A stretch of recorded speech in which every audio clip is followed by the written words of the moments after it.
légende de Chotni Kamoïs, conte dans l'ancienne Égypte. Chotni, prince royal qui porte sur la tempe, bien que père déjà, la tresse des enfants. Du grand temple de Phta descend la large rampe. Ra, l'éternel soleil, dans les cieux triomphants, quittant, jeune et joyeux, le sein d'Isis sa mère, monte au fond des déserts, aux sables étouffants. Et l'antique Memphis, où rien n'est éphémère, plus haut que ses palais lève ses tombeaux, dont l'ombre inviolée enferme sa chimère. Mais cette nuit comme Moïse, outre calme et beau, soudain vu passer sous les bruyants portiques, une femme aux yeux vifs ainsi que deux flambeaux, couverte de joyaux figures mystiques et de longs vêtements brodés d'un très grand prix. Comme cortège, elle a de nombreux domestiques. Le prince, à son aspect, s'est arrêté, surpris. Ses longs yeux sont si doux, sa bouche si hautaine, qu'un désir invincible entre en ce cœur épris. Il est le fils du roi, la conquête est certaine, puis ce n'est, après tout, qu'un caprice léger. Il suit la jeune femme en sa marche lointaine.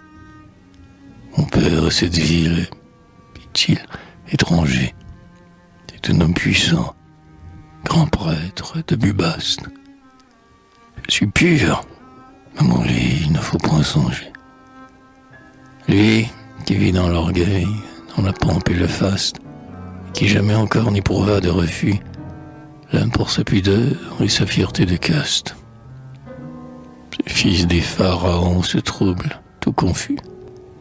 Son front, qui sarrasin de la double couronne, rugit. Mais elle proteste en longs propos diffus. Elle, un éclair aux yeux, sourit lui pardonne. Ses lourds cheveux tressés tombent sur son col nu. Ses anneaux, en marchant, font un bruit monotone.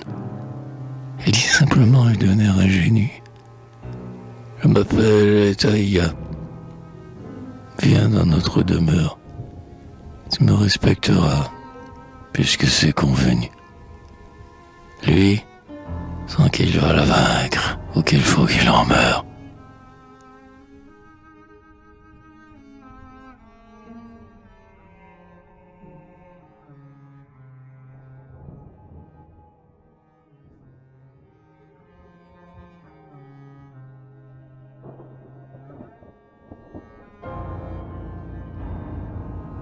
Dans un léger canot construit en papyrus, tous deux ont traversé le large bras du fleuve. Sur la rive du cap s'ouvrent les bleus lotus. Taïa songe à conduire habilement l'épreuve. Sa lèvre rouge garde un pli mystérieux. L'œil ardent de cette nuit, de sa beauté s'abreuve. Dans la riche maison il entre, curieux. Les murs sont recouverts d'onyx et d'émeraude. Il suit la chaste fille au doux front sérieux. Elle va jusqu'en haut. L'atmosphère plus chaude se charge de parfums pénétrants et subtils. Elle éloigne d'un geste une esclave qui rôde. Ils sont seuls maintenant. Seuls. Et que disent-ils? Cette nuit n'ordonne point. Il sanglote et supplie. Elle, de son réseau tendre, serre les fils. Voici que s'ouvre enfin sa lèvre si jolie. Je suis pur, il me faut, si je cède, tes biens, que tu me donneras pour ma honte accomplie. Et le prince répond: ouais, si tu m'appartiens, tu posséderas tout. Mon or, mes fines pierres, mes perles, mes émaux, mes coursiers syriens. Signe-le, dit Taïa, sans baisser les paupières.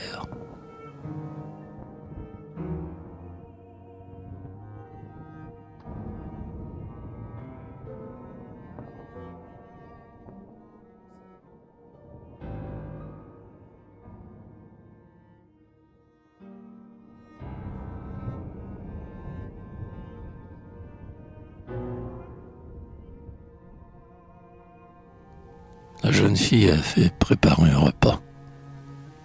Cette nuit, voici lenteur d'un œil triste et farouche. Elle rit toujours et ne se livre pas.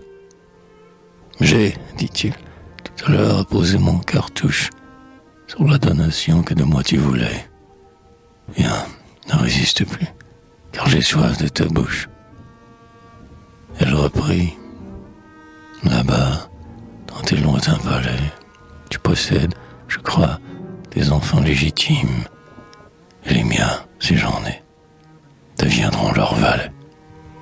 Non, dit Satni, je puis combler tous les abîmes. Je serai roi, Taïa. Je serai maître un jour. Tes fils ne naîtront point pour être des victimes. Alors Taïa lui fit jurer par son amour, se rendant au fond de lui comme un fauve qui râle, qu'il ferait de leur fils des princes à sa cour. Et Satni le jura, les yeux fous, le front pâle.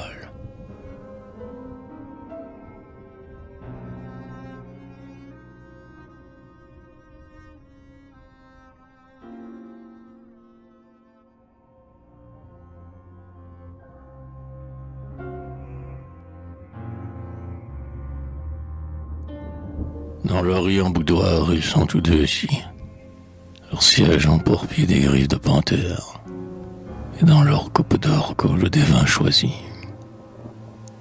Taïa contraint Satni, elle tend se taire. Lente, elle prend du fruit, prête à avoir faim. Son grand œil sombre est plein d'un irritant mystère. Un souple aspic d'argent orne son poignet fin. Son pied foule le tapis qui vient de Babylone. Ça va pas, il faudrait pourtant qu'il prenne fin.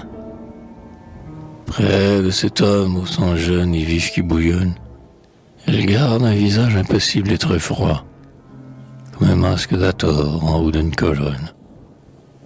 Lui, qui souffre, pourtant la Messie, car elle croit qu'elle ignore encore tout de l'ivresse insensée, et la force lui manque, et son désir s'accroît. Alors, Taïa sourit à sa propre pensée.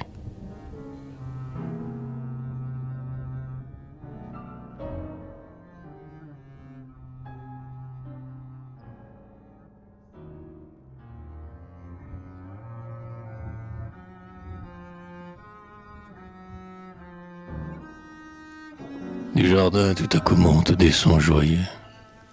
Tes enfants, dit Taïa, sont venus de la ville. Mes enfants?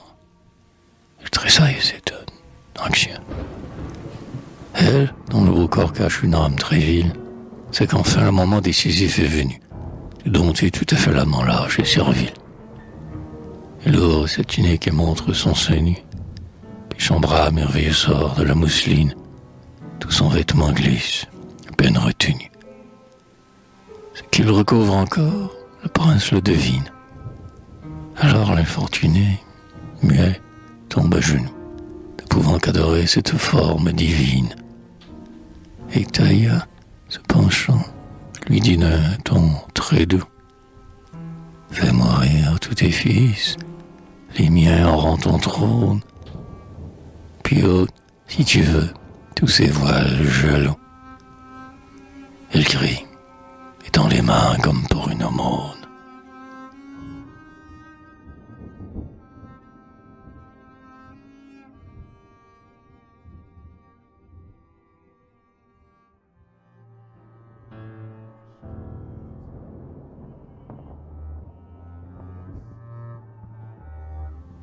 Sur le grand lit d'ébène et d'ivoire ajouré, parmi les draps soyeux que son corps souple froisse, Taïa aime la splendeur de ses membres nacrés. Satni, espérant plus que son amour décroisse, pour le souhait enfin n'a prononcé qu'un mot. Le présent du jardin monte des cris d'angoisse. Blême, le prince laisse échapper un sanglot, mais Taïa le regarde, impérieuse et tendre. Sous sa prunelle aiguë, il s'apaise aussitôt. Tout se tait. Aucun bruit ne se fait plus entendre.